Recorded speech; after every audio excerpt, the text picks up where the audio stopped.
sme tu mali veliteľa NATO pre transformáciu, mám tu vo výslužbe, tak teraz tu mám aktuálneho a aktívneho zástupcu veliteľa, vrchného veliteľa NATO pre transformáciu, ktorým je generál Chrisom Badia.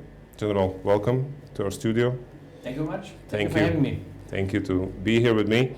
So my first question would be about, of course, Ukraine.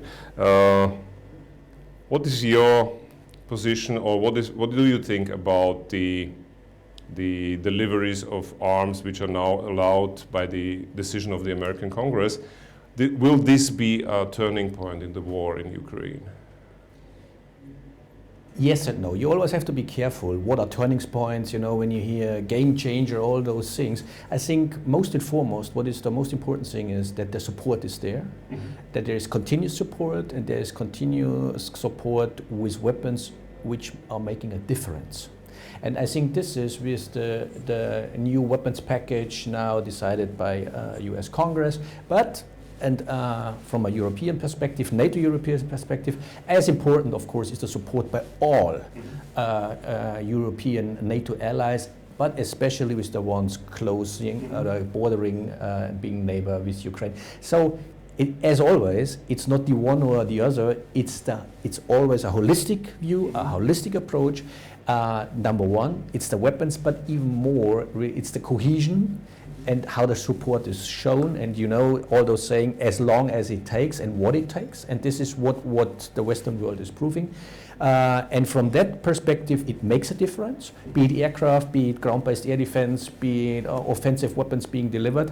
And of course, we always must accept the fact Ukraine, sovereign country with sovereign decisions and what they need to do, and they get supported, and we support what they do. So it's your decision what they say, what they want, what they need, and yes, of course it's a political decision on how we support and what, and that's on the political level. But from a military point of view, that's what I would comment on. What's your opinion on the new Ukrainian weapons? At the same time, and there you see, I mean, Allied Command Transformation being responsible for warfare development, future capabilities, it's very, very interesting aspect as well. There are lots of interesting aspects, how you see lessons identified, lessons learned, but how innovative, how agile a nation can be. And this is also an aspect where we think a lot about resilience, whole of governments, whole of state. If you have to defend yourself, you are very smart about it, very innovative about it, and a lot of things we identify, we can see, and we will take into consideration definitely for how we develop further as well. Let's look at the other side. How is Russia doing in the Ukrainian war?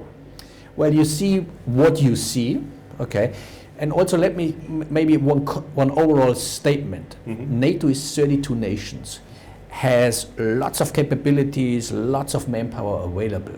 So sometimes when I look at the discussions ongoing, would this be a comparison, one-to-one conflict if we would have to go on something? Let me say that, of course, with the capabilities we have, the way we would, it would be totally different. Okay, so looking from that aspect, how the war is progressing and ongoing, you take, of course, your lessons identified, learned out of it, but you still have to transfer all those things in how you would approach a conflict like that one in itself. And of course, from a Western perspective, what we see, on one hand, it's not a surprise from all the things we have been seeing so far, and how Russia is acting. I think still to the advantage of Ukraine, how Ukraine is setting up with being more agile, more smart about it, and it has to do a lot with how you approach with a philosophy, how you defend yourself. So overall, there are so many things, but it's not really one-to-one comparable. Last comment on that one: never underestimate.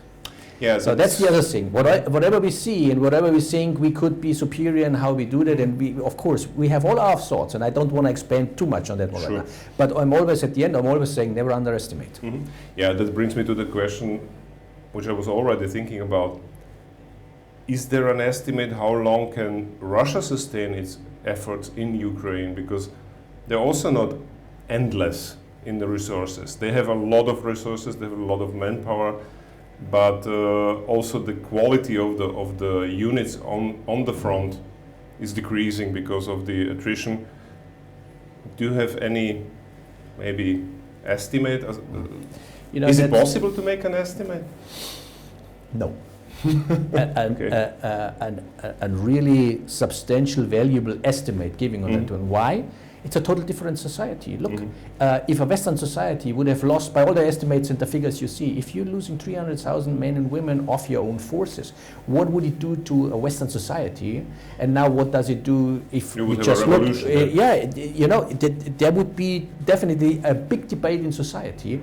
In Russia, from what we see, from the analysts we have, so again, never underestimate, because it's a totally different society, it's a different approach, and a different understanding how they do that in a resilient way in itself. And from that point of view, yes, it's sometimes the situation is deteriorating, and maybe the capabilities are not as sophisticated as they've been.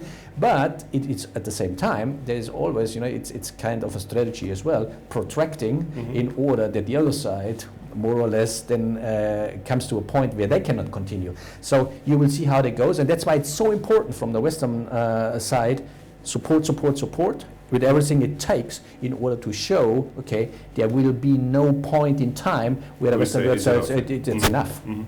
Okay, let me bring another perspective to it. How much can China decide the war in Ukraine? Well, you know, I refer to the Washington summit, which is a strong language on that one. And number one, as you see from a NATO Western perspective, it's not only Russia, you know, it's and the danger, if you will, in a world that's getting more and more dangerous, and the challenges are getting more and more. It's not the one or the other one. It's the combination and connection, especially if you look from North Korea, China, Iran, Russia, how support is going. And this is really something that's of concern. It's not taking on one side, or if you have a peer-to-peer competition. It's always to see how it's getting supported, and proliferation. Proliferation, that's the problem when it comes to how technology is being provided, how things are being supported in Russia. And this is what we see daily. And this is also one of the main reasons why Russia is still capable in doing what they do. Yeah, oh, sure. Speaking of transformation, NATO has 2 new members. How much does it helps NATO to be more resilient, more powerful? What bring these 2 members? Of course, they were allies for a long time, but now they are full members.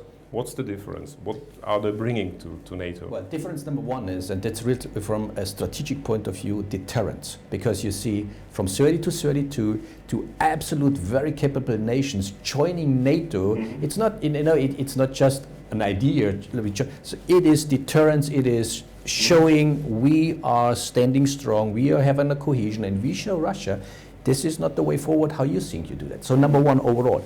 Number two, to very, very highly developed nations when it comes to military aspects and military capabilities. So, and I always call it's a win-win situation. As much as NATO wins with it, at the same time, from strengthening, you know, getting within the alliance, getting there.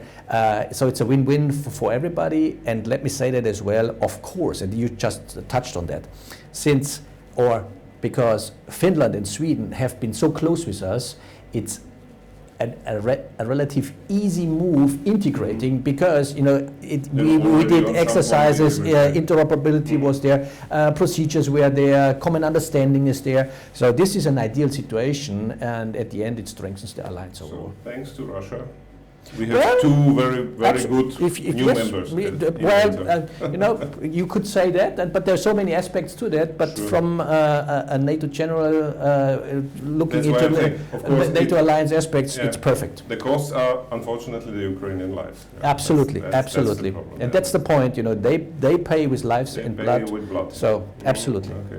Okay. General, thank you very much. Thank you. It's a very nice discussion. Thank you very much. Have a nice conference.